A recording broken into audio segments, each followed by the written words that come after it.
Hello, my monstrosities. Hello once again. Today I bring to you the elves on Grotmus calendar day 13, coming out to you probably on the 14th. Um, the both of the flavors of elves have come to give us their Grotmus detachment, and they are definitely something. I know there's going to be some play around some of these, and I it's interesting. It's just very interesting. I I read them. I'm pretty familiar with some of the things. I shouldn't say pretty familiar. I'm fairly familiar. Confession time. I have considered becoming an Eldar player a time or two, especially with those new models on the horizon with the Codex, just maybe. And to that point, I think we should start talking about Armored Warhost a little bit sooner than I would. But real quick, if you have stumbled on here and you're one of the newer players that are wondering where the hell everybody's getting this information, Warhammer Community downloads. It's there. Apparently, it will always have a home under here. So, that's where you can find that. But going over Armored Warhost real quick. The detachment rule is skilled crews. Ranged weapons equipped by Aeldari vehicle models from your army have the assault ability, and you can reroll advance rolls made for Aeldari vehicle fly units from your army. A pretty tame rule. And for that, if anybody's disappointed, it's just nice to remember that the codex is coming, and since it's here, it means it's not in the $60 book. So, I hope that's some solace to some people that are upset at what they got for Grotmus. And if I'm being honest, it was a very sharp roller coaster for me because I looked at it, I was like, oh, okay, so yeah, everybody's getting their Crusher Stampede, Star Shatter Arsenal detachment. Makes sense. And then I quickly remembered what the Eldar vehicles are. And I had two reactions. One was, huh, fire prisms, huh? And the second one was, huh, fire prisms, huh? It's interesting with Armored Warhost. I'm not even going to try to sugarcoat it. Eldari vehicles have play when combined with other things, and I don't think that this detachment, in my opinion, so far, is going to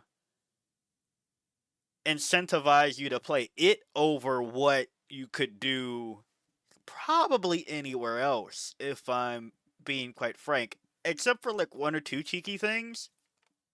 I don't know. I think you might benefit from other things. But without any more pre-yapping, let's get into the enhancements. Guiding Presence, 25 points. Eldari Psyker model only. At the start of your shooting phase, select one friendly Eldari vehicle model within 9 inches of the bearer until the end of the phase. Each time that model makes an attack, add 1 to the hit roll. Not even just to keep the jokes going, but this is, slap it on an Autark and stand next to probably the Way Leaper since it's low up. Stand next to a Fire Prism that is in sight of another Fire Prism, and +1 to hit whatever you need to Fire Prism. That's probably what's going to happen. I'd be surprised if somebody. I mean, that's not to say that you can't use any other Eldari vehicle for this enhancement, but it's pretty tame and probably. I think my problem so far is that everything feels a little bit one-dimensional, because there's just a right option and a less right option for some of these things. Harmonization Matrix, 30 points. Eldari model only. In your command phase, if the bearer or any transport the bearer is embarked within, or any transport is embarked within, sorry, I auto-read there, uh, is within range of an objective marker you control, roll 1d6 on a 3-up, you gain 1 CP. So, if you don't feel like bringing an Autark, basically, 30 points might get a CP. Or if your Autark died. Spirit Phone of Ryleth, 20 points. A Psyker. While the bearer is within 3 inches of one or more friendly Eldari vehicle vehicles, the bearer has the lone up ability. In your command phase, you can select one friendly Aeldari vehicle model within 3 inches of the bearer. That model regains up to D3 lost wounds. You become an engine seer for 20 points. Not the worst thing. It's definitely not the worst thing. It's just that you don't have many defenses for your vehicles to stay up. So I don't know how much mileage you'll get out of this 20-point enhancement, because if they've been shot, they're probably about to leave the board. Is the struggle there. They are kind of light for vehicles, right? So I don't know. This will be a hard one. This will be a hard one. Guileful Strategist, 15 points. Aeldari model only. If your army includes the bearer, after both players have deployed their armies, select up to 3 vehicles from your army and redeploy them. When doing so, any of those units can be placed into strat reserves, regardless of how many are already in there. 15 points, this is nice. Honestly, given some of the play around this, I wouldn't be surprised if this is the auto take. I would not be surprised if this is the auto take.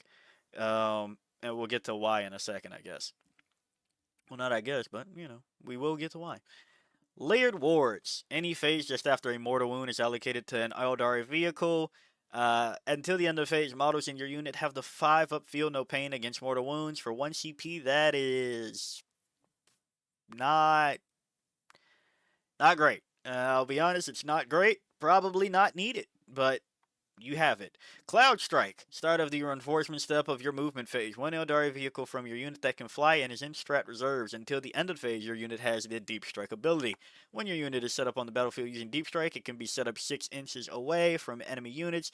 If it does, it cannot declare a charge. In addition, if it's a transport, each unit that disembarks from it this turn must be set up more than 6 inches horizontally away from all enemy units, and until the end of the turn, they also cannot charge. This is why I think you have Guileful Strategist as an auto take. You put 3 of them back into reserves after you capped out your limit, and Cloud Strike them to your heart's content, basically. I guess kind of drop chapel situation, this type of shit. Instead of Miracle Dice, you got, well, you won't have Fate Dice, so, hey, take strategies from them, I guess, while you can. Swift Deployment. Your movement phase. One Aeldari transport from your army. Until the end of the phase, units can disembark from your transport after it has advanced. Units that do so count as having made a normal move that phase and cannot declare charge in the same turn, but can otherwise act normally. I don't really know why they didn't give them Assault Ramp. I think that giving them Assault Ramp would have been fine, considering what's going to happen. More or less. Now, apparently, Battle Focus is going to become the army rule when the Codex drops. So, I guess we have to see what that looks like first before I can confidently say this should have been Assault Ramp. Or, just all ramp, I guess. Shoot, charge, whatever the hell. I think that would have been more helpful, but it's kind of clear they just want you to shoot in this detachment. Which, in hindsight, it is kind of weird that you're trying to make the Eldar shoot, and contrary to what happened for the Star Shatter Arsenal or for Solar Spearhead, they don't have anything else on top of this. Like, Solar Spearhead, you get rerolls, hit, and wounds. Star Shatter, you get +1 to hit on objectives, as well as assault. It's kind of odd that they didn't put something else for this, now that I think about it. Interesting. Soul Sight. Your shooting phase. One Aeldari vehicle from your army that has not been selected to shoot this phase. Until the end of the phase, each time your unit is selected to shoot, you can reroll 1 hit roll, 1 wound roll, and 1 damage roll made for a model in your unit. If you are using fast dice rolling, you can select one of those rolls to re-roll before moving on to the next sequence of the attack sequence. It is odd that they explicitly said that, even though that is a change in the, is it the tournament companion?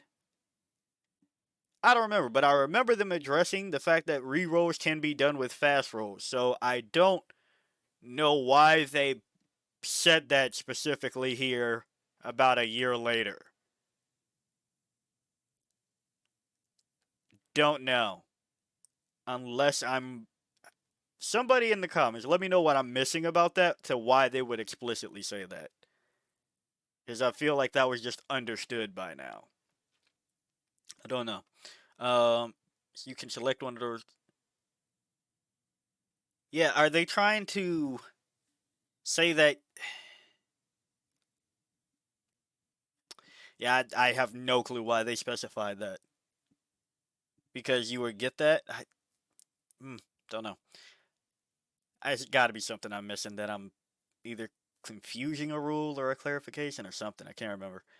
Obviously, I guess. Vectored engines. Your movement phase just after an Aeldari vehicle unit from your army that can fly falls back. That Aeldari vehicle can shoot after it fell back. Really uh, breathtaking things over here. It's not like I wanted it to charge, but it's a vehicle. I mean, I guess there's blast, a fair amount of blast, so you can. I'd rather have it than not, I guess. Anti-grav repulsion. Your opponent's charge phase just after an enemy unit has declared a charge. One Aeldari vehicle unit from your army that can fly and was selected as a target of that charge. Until the end of phase, subtract 2 from charge rolls made for that enemy unit. This is another thing that is indicative of what I think they are trying to move the game towards. Um, there's been a lot of, hey, if you're about to get shot, here's a stratagem. So then naturally you go, well, that means they want us to do more melee. And then they give a bunch of things like this. They did it in Imperial Agents, and they did it for. Was that Imperial Knights? It was somebody else that I can't remember right now that also had, like, subtract something from their charge. So it is interesting that this will kind of decimate, for 1 CP, decimate certain armies. Like, this will be nice in a, I guess, in a melee meta, but you're playing vehicles and you already have the fallback. Yeah, I guess it's to give you counterplay to melee, is what they were thinking. They were like, hey, instead of just getting charged, getting tagged, how about you either stop the charge, and if the charge still went off, you can fall back and shoot them, basically. So I guess it's a cover the weakness kind of thing, more so than they have a lot of faith in it. I don't know. But overall, the rules are, they're rules. They're very. These are rules. They are the most rules of all time, if I'm being honest. They're very palatable, not broken, not awful. They are okay. They are more rules. But let's go over to some data sheets in case you do want to use these rules. First, of course, the Fire Prism. It is 14-inch move, T9, 3 of save, 12 wounds, and Crystal Matrix. Each time this model is selected to shoot, you can reroll 1 hit roll, and you can reroll 1 wound roll when resolving those attacks. It has linked fire on the Prism Cannon with focus lances. When selecting targets for this weapon, you can measure range and determine visibility from another friendly Fire Prism model that is visible to the bearer. 170 points. Honestly, I'd be very surprised if you don't take 3 of these. I think this might be the quote-unquote answer to something like Star Shatter Arsenal, and to which they have fly, it's a vehicle. You are going to Cloud Strike around a Doomsday Arc, and then you are going to have 1 Fire Prism somewhere that can look at that fire. What happened to my voice there? That Fire Prism and you're going to shoot your focus lances into all of the Doomsday Arcs, Silent Kings, uh, Doomstalkers that your heart enjoys, or your heart wants. Now, the follow up question of couldn't you just do that coming off of reserves? Probably. So, still very confused on why per se, but it's fine. Again, if you have a, let's just say for the sake of it, an autarch, right?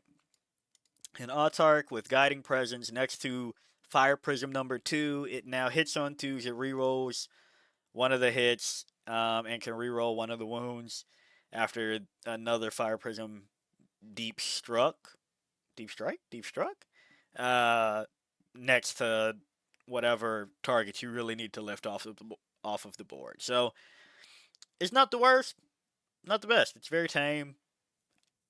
It'll be hard for me to believe that people will use this detachment compared to whatever happens in the codex, but at the same time, they probably still want you to buy the codex. So that's another reason why they probably didn't have a vehicle detachment in the detachments already planned. So we'll have to see.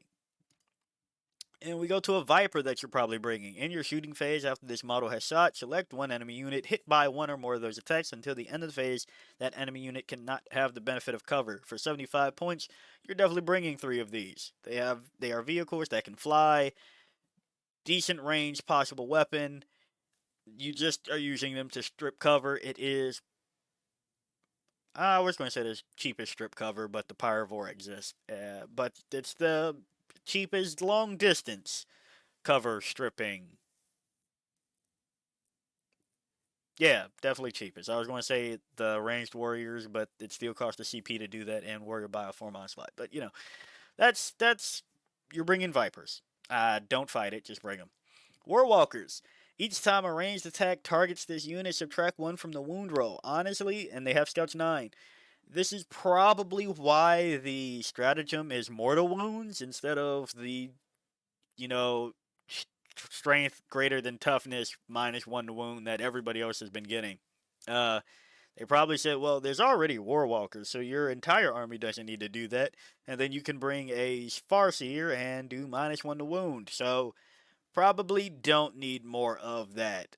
They could have probably made it a feel no pain to make it worth per se, but it's interesting. Oh, nice. They updated with the Grotmus stuff already. Nice. Didn't notice. Um, so yeah, you're probably bringing maybe 1 or 2 Warwalkers just to have some scouting frontline in this build idea. Also, probably bring in a Wave Serpent, maybe 2. Once per battle in your shooting phase, you can select one enemy unit that is within 12 inches of and visible to this model. Roll 1d6 on a 2 up. That enemy unit suffers d3 mortal wounds and must take a battle shock test. For 110 points, it is a dedicated transport that has a transport capacity of 12 Aeldari infantry models. Each Wraith construct model takes the space of 2 models. Cannot transport jump pack models. Um, Wraith Wave Serpent, excuse me, this is going to be your way of getting anything besides just vehicles into this list, if I'm being honest. With the transport capacity, it's a little bit more tasty. And to that point, I think maybe this is where you look for Wraithguard and the Spirit Seer. Assuming that you don't have Iandan detachment in the Codex. I think this might be a decent direction after popping out of a Wave Serpent. Once per battle round, when an enemy unit targets this unit after that unit has finished making its targets, this unit can shoot as if it were your shooting phase. When doing so, it must target only that enemy unit and can only do so if that enemy unit is an eligible target. So, you deep strike, you pop them out, you let them shoot, probably with D-sides, because it's going to be shorter than 12 inches. This is going to how you're going to get around. Don't need to worry about some other shenanigans. D6, hitting on 4, strength 10, AP 4, damage 1. depending on the meta, maybe some Wraith Cannons, but I think you just let the D sides rock um, for whatever. Or maybe, hey, you split it 3D size, 3 Wraith Cannons, also a possibility. But I think that's where you're going. And probably bring in a Spirit Seer. It is still a Psyker. You can attach um, some of the enhancements. Well, all of the enhancements, I should say, onto it. That way, possibly Guiding Presence. Maybe pop out of the Wave Serpent next to also a Fire Prism. I know this is a lot of like hypothetical and placements on the table are going to be rough, but ooh, maybe. The way I saw it is that you bring Spirits here and Wraith Guards, but I am also biased to Wraith Constructs, so that's also me. Spirit Mark. While this model is leading a unit, weapons in that unit have the lethal hits ability, and each time a model in that unit makes an attack, add 1 to the hit roll. Tears of Isha. While this model is leading a unit in your command phase, you can return 1 destroyed bodyguard model to that unit. Think it's simple enough. I would have said Wraith Blades in the case if that was Assault Ramp in the abilities, but it looks pretty clear that's not what they're going for. Spirits here, you're not bringing it necessarily for anything else besides tack on, keep bringing up some Wraith Guard. Going over to the Falcon. In your shooting phase, after this model has shot, select 1 enemy unit hit by 1 or more of those attacks until the end of the turn. Each time a friendly model that disembarked from this transport this turn makes an attack that targets that enemy unit, you can re-roll the wound roll. 130 points. Transport capacity of 6 infantry Aeldari models. Wraith Constructs takes 2. That's why I put the Wraith Guard with the Wave Serpent. For this, Falcons, I'm going to kind of blitz through all the following tabs because if we're being honest, you can probably see where I'm going. It already has Deep Strike, so you don't need to use the stratagem.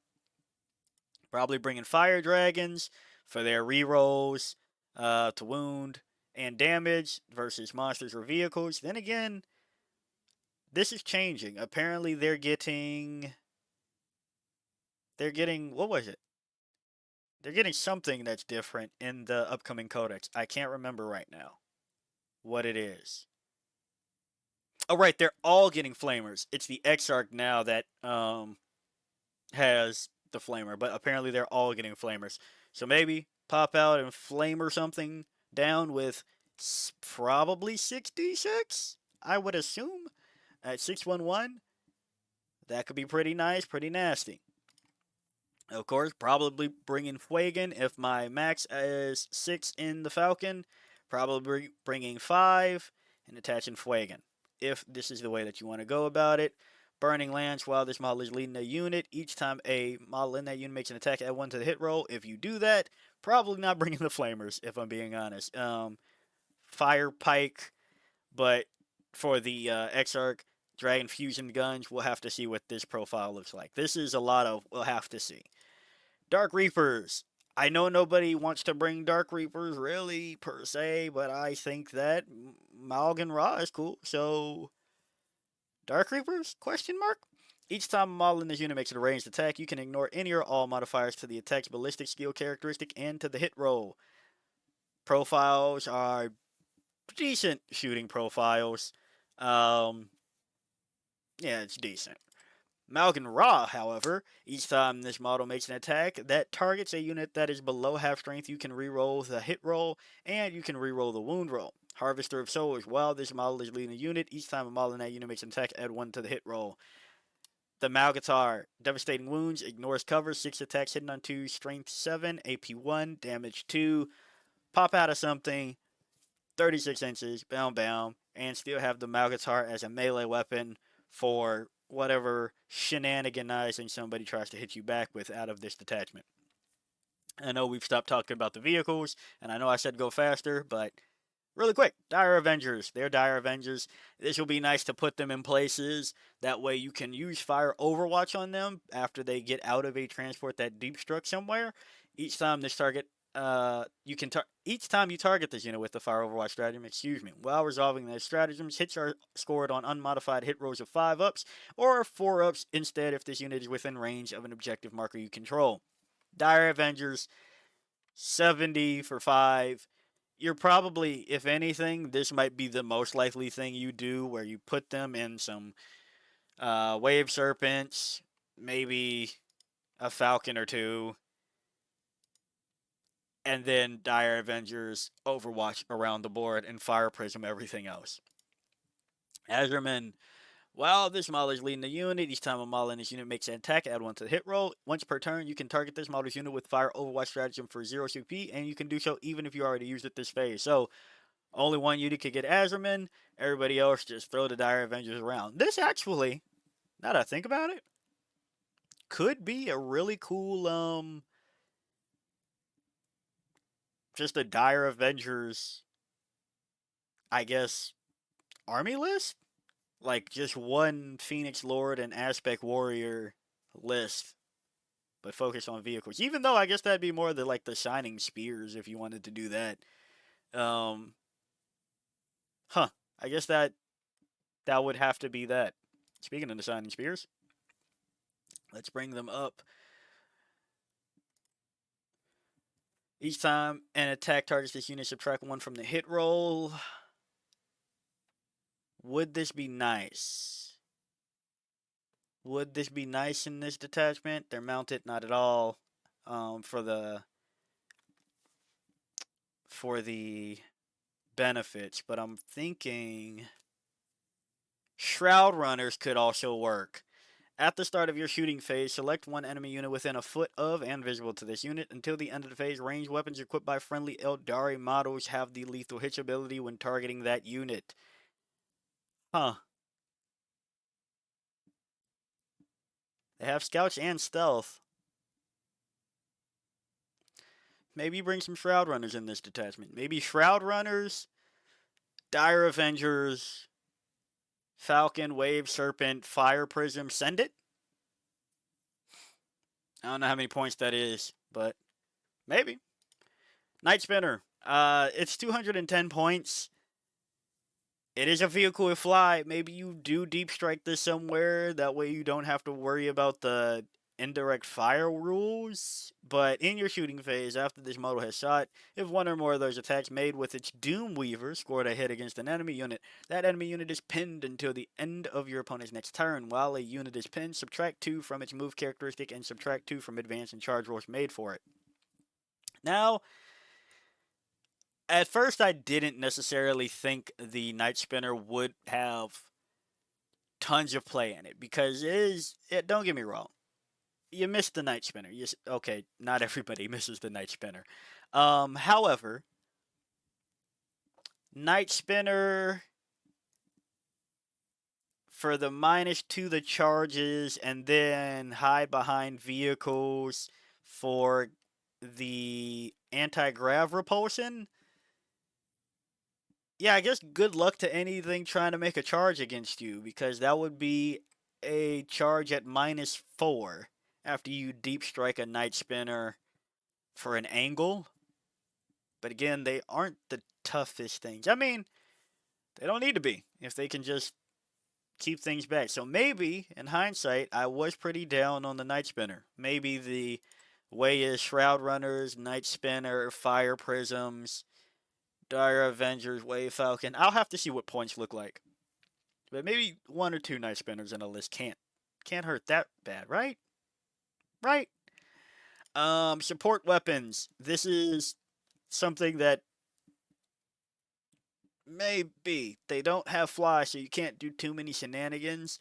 But artillery barrage. I don't know why I can't say that word right now. In your shooting phase, after this unit has shot, select one enemy unit, excluding monster and vehicle units, that was hit by 1 or more of those attacks. Until the end of your next turn, while this unit is on the battlefield, that enemy unit is suppressed. While a unit is suppressed, each time a model in that unit makes an attack, subtract 1 from the hit roll. For 135, I wouldn't be surprised if somebody fits in literally 1, just to do something funny. But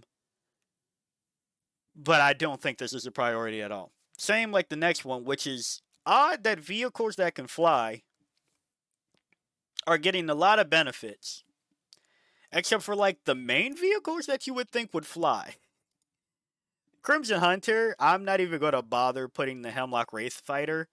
Um, the Crimson Hunter, each time this model makes a ranged attack that targets a unit that can fly, add 1 to the hit roll and add 1 to the wound roll for 160 points. It's a nice idea, but in hindsight, there's kind of nothing. Well, not in hindsight. I put this here to have a discussion that if somebody in the comments believes otherwise, um, would be interesting. But when you think of a flying vehicle, your head probably goes to a plane, an aircraft, right? And it's kind of just funny that the aircraft kind of got completely shafted. Like, it's not, it won't benefit from assault. It's not a transport, so scratch this. Who cares if it can deep strike, really? Because it's an aircraft. 5 up against mortals doesn't really help. Again, aircraft, so it's not getting charged, really. Won't get charged, so it doesn't need to fall back and shoot. The only thing that really could kind of work is Soul Sight. But yeah, I thought it was kind of funny that absolutely nothing else kind of matters for the de facto flying vehicle, which is an aircraft. But grav tanks work, so there we are. But yeah, it's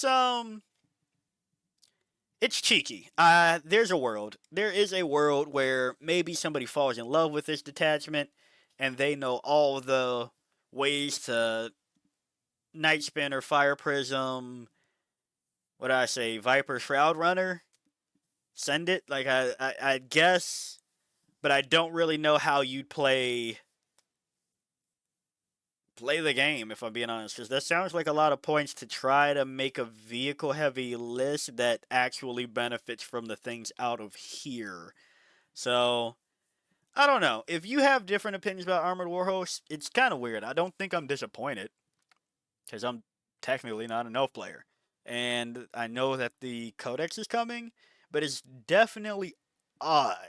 Like, I can't help but feel something is odd about this, and the balanced data slate has already dropped, so it's just